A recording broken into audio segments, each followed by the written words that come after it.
The 6 o'clock news starts right now. A Christmas tragedy laid to rest today. An Eastside mother says she got a bit of peace when there was an arrest in the fatal hit and run case that took her son. But it's short-lived peace. Yeah, that suspect accused of killing her 17-year-old son and his best friend is behind bars now. John Paul Barajas talked with the mother just hours before her son's funeral today. She says what lies ahead for her family will be even more challenging. It's gonna be the hardest day of my entire life. To go sit there and see my son in a casket. A nightmare turned reality as Armanda Diaz said her final goodbye to her 17-year-old son, James Solis, at his funeral this afternoon. James was supposed to bury me. I was never supposed to bury my son. Solis and his best friend, 15-year-old Jordan Canedo, were walking home from Christmas shopping the night of December 16th when they were ran over in a hit and run. The darkest Christmas of my life. His gifts are still under the tree, and he'll never get to open them. But a few special gifts were buried with Solis. These are his Christmas gifts that I have to go put on him today. The suspect accused of being responsible is 23-year-old Leroy Morales. According to an arrest affidavit, Morales' sister stated her brother told her he sold his car because he hit something and shattered his windshield.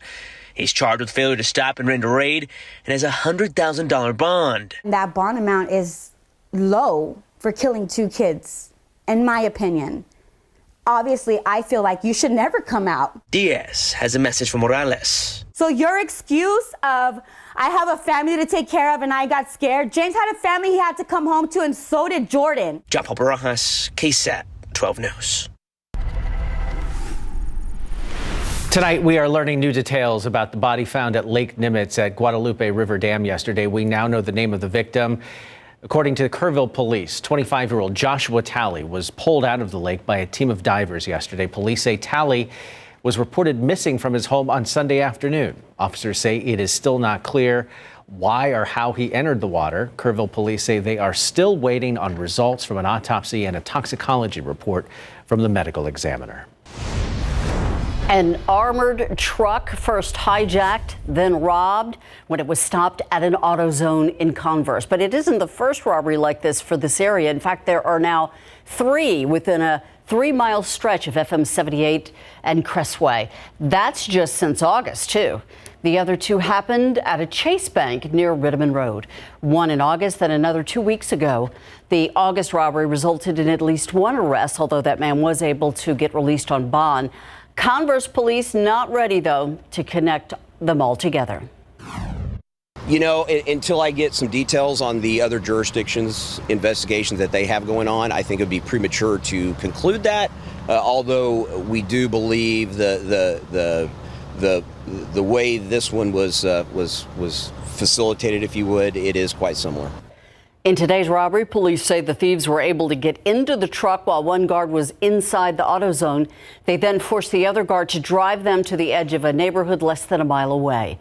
No shots were fired, but one guard was hurt in the scuffle. According to police, the robbers got away with a substantial amount of money. Police are still looking for more information after a woman crashed her car with a gunshot wound to her head. That crash happened just before 2:30 this morning over at East Commerce Street and Honey Boulevard. That's on the east side. SAPD says the woman was driving on Commerce when she crashed into a car that was a Texas lawman security vehicle. The guard got out and saw the woman had been shot in the head. She was taken to the hospital in critical condition. Police say they don't know where the shooting happened or who the shooter is. They are continuing to investigate. A fight between neighbors at an apartment complex ending with a woman being shot as well. It happened sometime around 2:30 this morning in the 1000 block of San Fernando Street on the west side. SAPD says the fight between the neighbors led to a 57-year-old woman being shot in the leg. She was taken to University Hospital. We're told she's going to be okay. Police say they don't have any information on the shooter or any witnesses. Obviously, they are still investigating. Tonight, San Antonio police have arrested a man accused of sexual assault in an East Side neighborhood. The arrest warrant states 20-year-old Tyron Eads, seen here, is accused of assaulting a woman at her home on Morningview Street last month. The affidavit says Eads forced that woman into her home. He then knocked her unconscious and sexually assaulted her while pointing a gun to her head. The woman was able to escape and went to her neighbors to get some help. Police say there is security video of Eads leaving the home with a gun in his hand. Eads was identified after being arrested yesterday on an unrelated robbery case. He's now being charged with aggravated sexual assault. And tonight, Crime Stoppers is asking for help along with San Antonio police trying to identify a robbery suspect. SAPD says that a man, this one, robbed a Wingstop on West Commerce at gunpoint. The robbery happened on Friday, December 5th at around 10 o'clock at night. Officers say that he demanded money from someone inside the store and showed them the gun. Once he had the money, he ran out. And Crime Stoppers also asking to find the people who robbed a Macy's in the North Star Mall. It punched a person out in the process. On December 1st, the two robbers went into the Macy's. They stole several $100s worth of handbags and wallets. When someone did approach the two, they punched the victim several times and then just took off with the goods. If you have any information on either of these incidents, you can call Crime Stoppers at 210-224-7867. Happening around Texas, the Department of Homeland Security warning about potential domestic extremist acts related to the lifting of Title 42. That, of course, the policy that allows officials to turn away migrants at the border amid COVID concerns. The Biden administration was preparing to lift that policy after a court ordered it. But days after the warning memo was issued, the Supreme Court ruled Title 42 will remain in place while lower courts work out legal challenges. The DHS memo says extremists were discussing attacks that target migrants and infrastructure.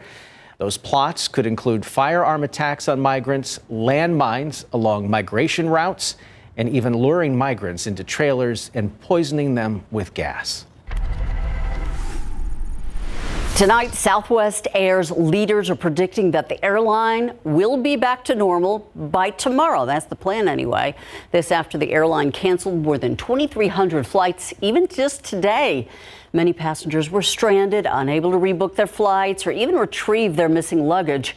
Over the last week, Southwest has canceled more than 15,000 flights. But Southwest today said all this should be resolved on Friday. Clearly, we need to double down on our already existing plans to upgrade systems for these extreme circumstances so that we never again face what's happening right now. They didn't give us our luggage, so these clothes have been on us for 4 days. The airline facing a federal investigation for the system meltdown. It's directing passengers to go to their updated website to request funds and reimbursements for things like rental cars, meals, and hotel rooms. Going to have an awful lot of work to win back their customers. Live cam tonight. We lost the sunshine and blue skies. The gray clouds came back, but we continued on our warming trend. That is exactly right. Yeah, one of the biggest differences besides that cloud cover today compared to what we saw yesterday was also the humidity. But yes, that warming trend continues. 74 was the official high today. Fun fact, a year ago today, we actually set the record high for this day of 85, 11 degrees warmer. This, of course, after we started off this morning in the 50s, so much warmer than the upper 30s that we started off our morning yesterday. Temperatures now in the 60s for most, a few low 70s out there like at Stinson, Seguin, New Braunfels, 70 over in Castroville here this 6 p.m. hour. Stepping out for any evening plans, the cloud cover is with us as well. Temperatures will continue to fall through the 60s. More clouds tomorrow, but then the sunshine returns as we head to the upcoming holiday weekend. We'll talk about that. Plus, a look at those warmer than average temperatures that continue as well in just a few, guys. Thank you, Mia. We'll see you then. Let's take a look outside right now. I want to show you a traffic trouble spot we showed you at 5. This is at Loop 410 in Rolling Ridge. There's still some activity there on the side of the road in the median. Looks like some police cars and possibly a tow truck there dealing with a vehicle. It is causing a bit of a slowdown there. It's crucial to our environment and to our water supply, the Edwards Aquifer. With the drought we're currently in, it could certainly use more water, but water supply for you to drink and use is not the reason we are sometimes under water restrictions. A lot of people are very surprised that the limits that we have on watering are actually for these tiny little critters. Little critters? Well, they dictate a lot about how the aquifer is regulated. There's even a backup population of Texas blind salamanders just in case the worst should happen. Coming up in today's KSAT Explains, we're going to take you inside an aquifer cave. We're going to go in depth, quite literally, on how the aquifer was formed and how it functions today. KSAT Explains, coming up at 6:30. But before you see that, still ahead on the news at 6, the Valero Alamo Bowl is set to kick off in just a few hours. Larry Ramirez will have a preview of the matchup between the Texas Longhorns and the Washington Huskies. That's coming up a little bit later in sports. After the break, we're going to go front and center with the U.S. Space Force. We've got an inside look at what they're up to and what their purpose is for the men and women who are serving. To be a photojournalism, it's so interesting. It's not your ordinary job. I don't have an office, so my office is always just moving around, always doing a different story. You're not asked to do the same thing on a regular basis. Something totally different. We get called different things, cameraman, photographer, but our true meaning is a photojournalist. We inform the community, good or bad. Holding people accountable is what television news is founded on.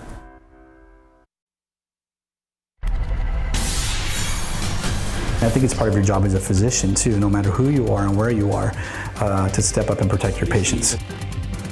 Caring for kids is his life's work. Now, one pediatrician says he is fighting for all of his patients, including those lost at Robb Elementary. His new mission, in his words, tonight on the Night Beat. Plus, 2023 will bring a new session of the Texas legislature, the issues that are the top priorities for the city of San Antonio, and how some bills could potentially affect taxpayers. Those stories and more coming your way tonight on the Night Beat. We have all heard it mentioned, perhaps in passing or in light conversation, the Space Force. It's a real thing, though. And if so, why do we need it and what does it do? Our Jonathan Cotto sat down with Space Force Guardians who are stationed down here on Earth, but their focus is up on the stars.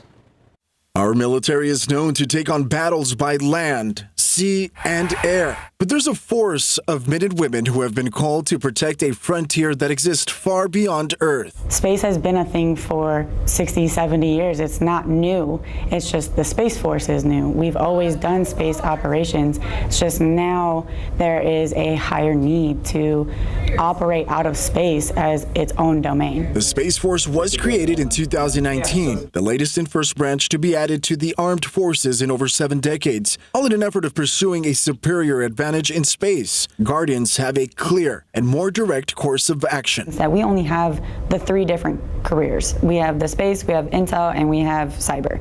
So we're able to tailor their training, like their curriculum, to them so much more. Unlike NASA, who is geared more towards research and education, the U.S. Space Force helps increase the effectiveness of our modern military and its capabilities, making our military not only faster, but more informed and certainly more connected. Even as a civilian, like the Space Force is constantly present in your life. Like even something simple as GPS, like the Space Force operates GPS. And as Guardians say, there's no such thing as a day without space operations. So I see the Space Force growing and developing in ways that will be 100% the future of the way that we fight and operate. Tech Sergeant Holt is the United States Space Force's first female NCO non-commissioned officer and also the Space Force's first female military training instructor, training and graduating Guardians right here in San Antonio, Military City, USA. Reporting front and center, Jonathan Cotto, KSAT 12 News. We want to take a look outside with Sky 12. That's where you want to be right now.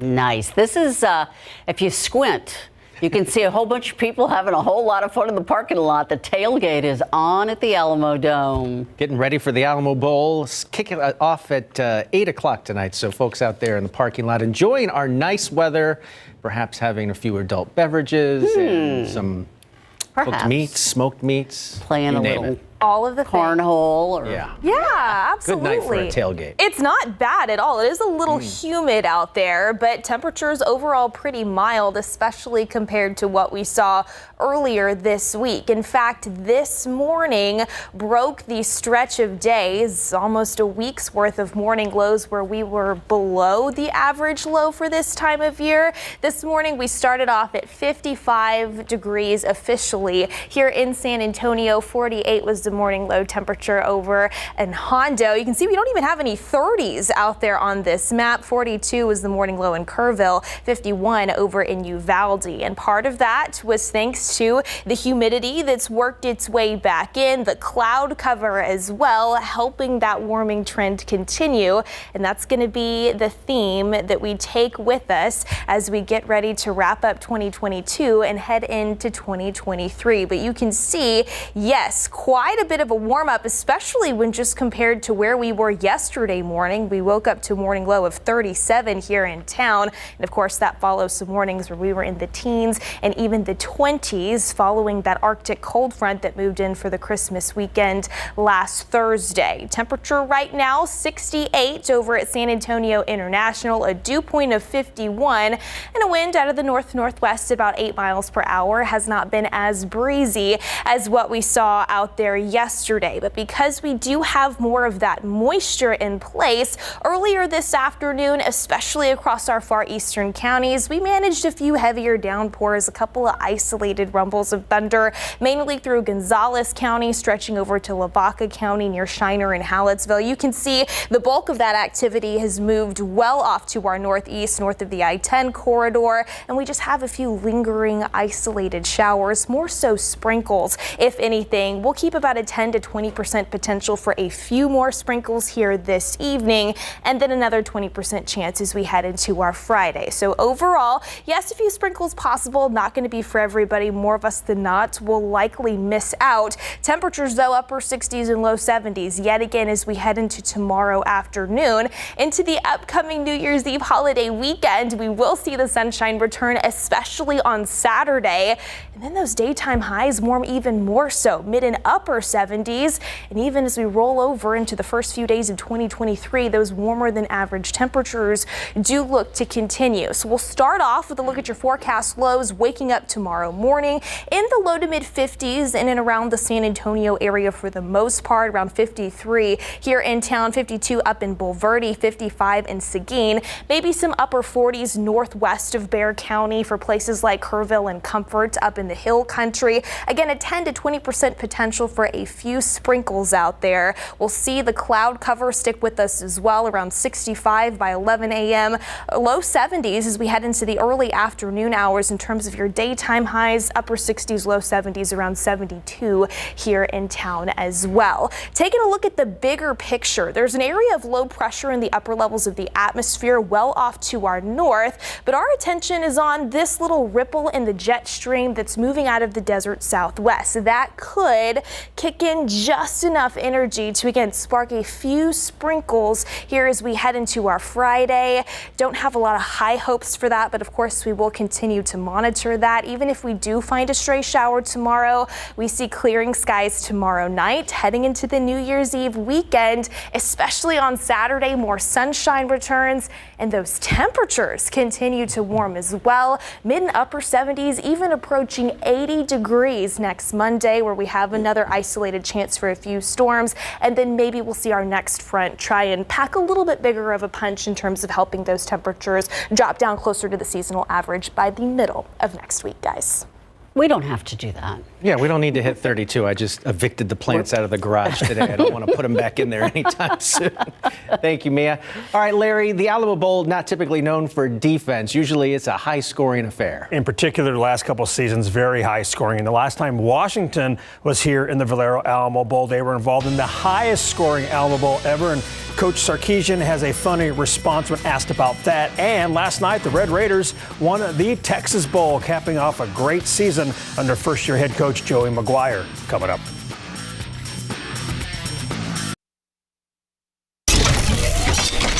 Tonight, the Alamo Dome will host a 30th annual Valero Alamo Bowl featuring the Texas Longhorns and Washington Huskies. The last time Washington played in the Alamo Bowl was in 2011 when Steve Sarkisian and his Huskies lost to Baylor 67-56.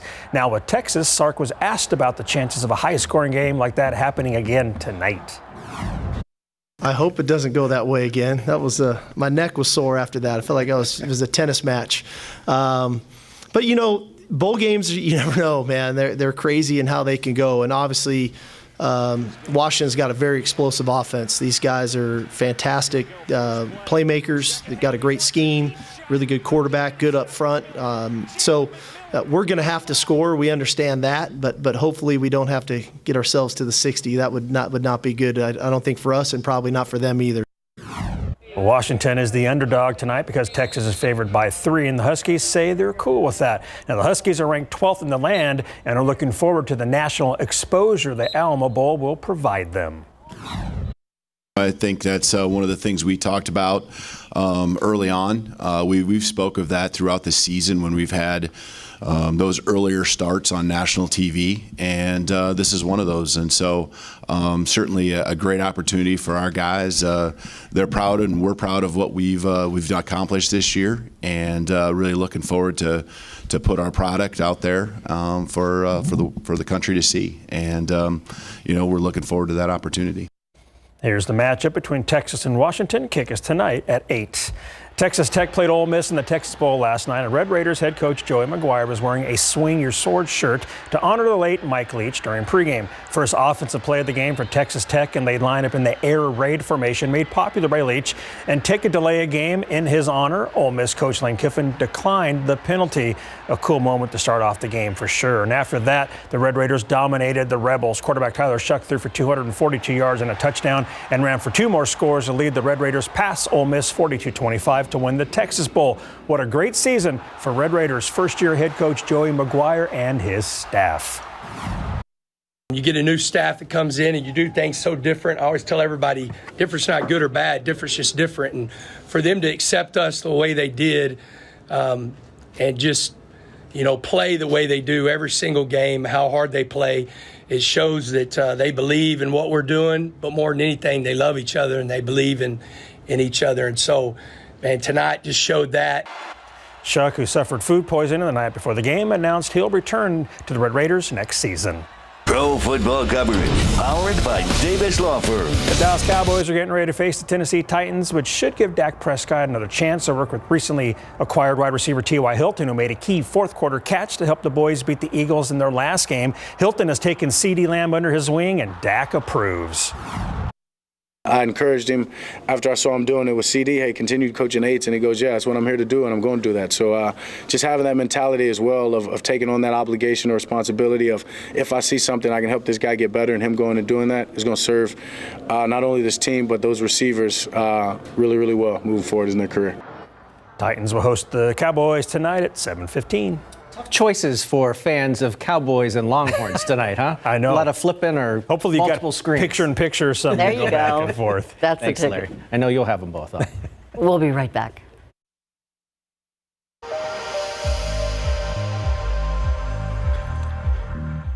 You hear our weather team talk about it every single day, the aquifer, the water levels. And you know it's important, but how much do you know about how the aquifer functions? Who regulates it? Why do they regulate it?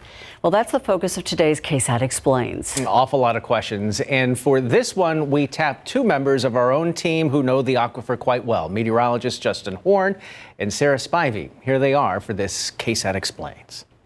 The Edwards Aquifer stretches from Edwards and Kinney counties as far east as Travis County. It's comprised of 3 zones: the contributing zone, which can be found in the hill country, the recharge zone, and the artesian zone.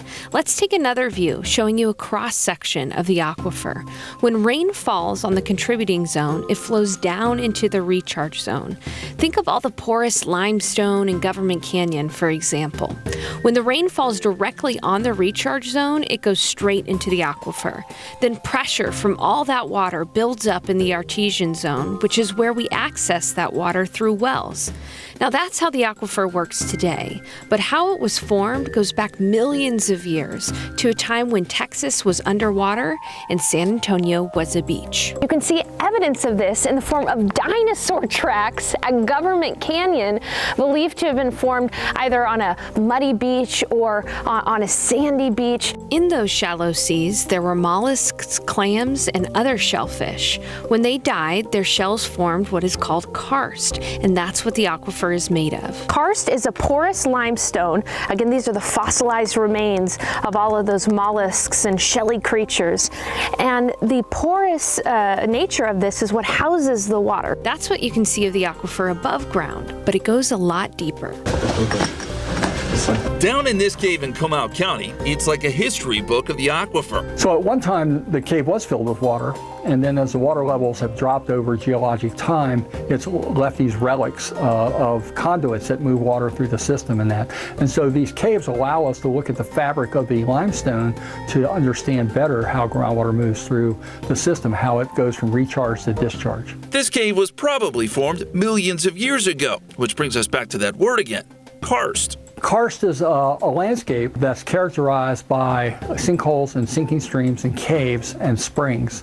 It's also what we call a subsurface system that allows us to transport or move water through it very quickly, very rapidly. This wall is a good example of what the aquifer would look like. You see it's kind of sponge-like. It has pockets here, and the water is in these pockets and then moves through the system, eventually discharged at the springs. There are some of the caves in Bexar County and Medina Uvalde and Hayes County where we've been able to go through the cave down deep enough that we've actually seen the Edwards Aquifer itself. Like many caves in the Texas Hill Country, this has a lot of tight spaces that we've been crawling through, but it opens up into bigger rooms like this one. Past that, we come face to face with this guy, a tricolor bat.